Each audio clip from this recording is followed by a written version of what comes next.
Kali Linux is a Debian-based Linux distribution that is mostly used for penetration testing, as well as ethical hacking.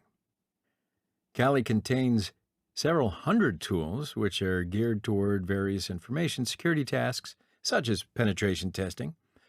It also includes security research, computer forensics, and reverse engineering. Simply said, it's a Linux distribution packed with security-related tools and targeted toward network and computer security experts. Oh, and by the way, it's developed, funded, and maintained by Offensive Security because they insult you every time that... No, I'm just kidding. They are a leading information security training company. So wait, what's this? Kali Linux comes with Metasploit pre-installed. And you are going to use Kali Linux as your attacking machine. However, if you don't want to use Kali for some reason, you can download the tools that you use, install them into your host machine, and use them there. But I don't really want to recommend this to you. So let's just first download the VirtualBox image of Kali Linux. So open up your favorite browser again, but this time write Kali Linux download. The official website is kali.org, and here in the second row, you're going to see the home page of the website. So click it to open it. And from the Downloads menu above, click Download Kali Linux. That's the menu item to see the download options. So now you're at the download page, and if you scroll down a little bit, you will see that there are many download options. So here are the different ISO files for different platforms with different desktop environments. However, you don't need to use any of them to create a virtual machine from the beginning. You know, at least for this course, you don't need to. I just want you to know where they are. Down below, there are some prepared virtual machines for VMware and VirtualBox tools. So I'm going to click here. Then click Kali Linux VirtualBox Images. And I will download the 64-bit Kali Linux OVA file. Oh, by the way, OVA stands for Open Virtual Applications, or archive.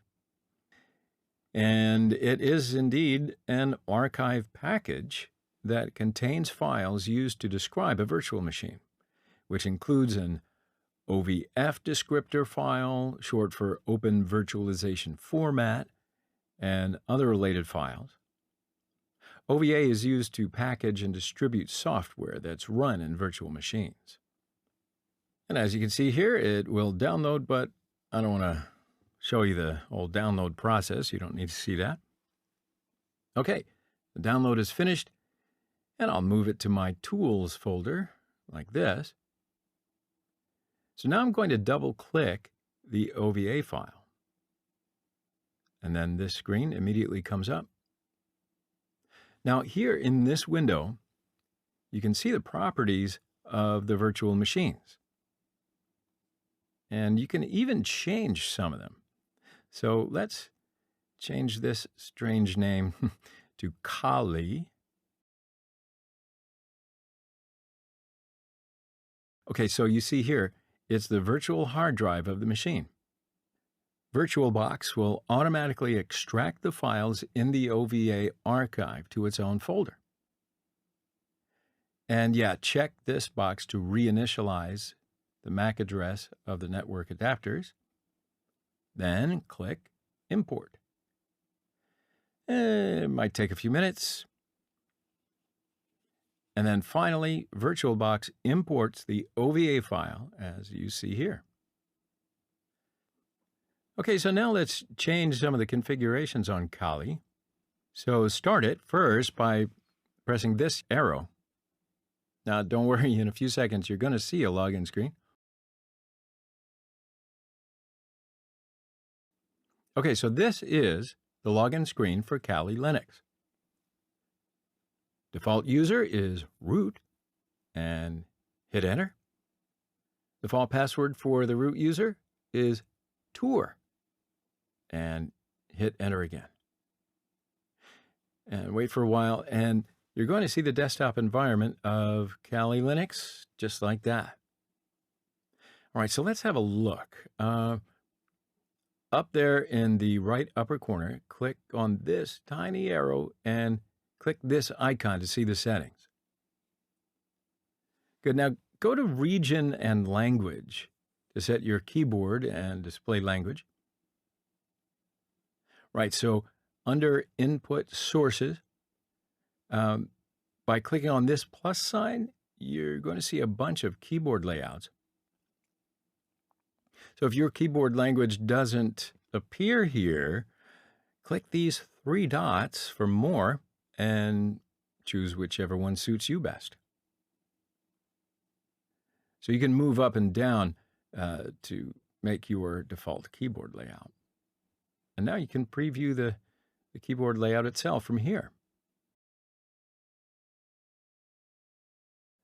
Okay, so I removed the Spanish and I'm going to go with the US layout. So I'll close this window. Now let's change the default password. So I'm going to press this black icon to reach the Kali Linux terminal. I'll type PASSWD to change the default password from tour to, well, whatever you want. Make it a strong password. Now type your new password 2 times and hit enter. Okay, so it looks like you've changed your password. Great, so now it's time to update Kali. This is optional, of course, so it depends on you. I just want to show you. So I'll type apt get update to get and identify certain update files for your installation. Then apt get upgrade to upgrade your system. And then apt get dist upgrade. And what that does is upgrades the distribution packages, and it also cleans out the unnecessary ones. Alrighty then, it is finished. So congratulations, you have configured Kali Linux. Now, why don't you take a few minutes and play around with Kali a little so that you can be more familiar with it. But for me, I'm going to shut down the guest host.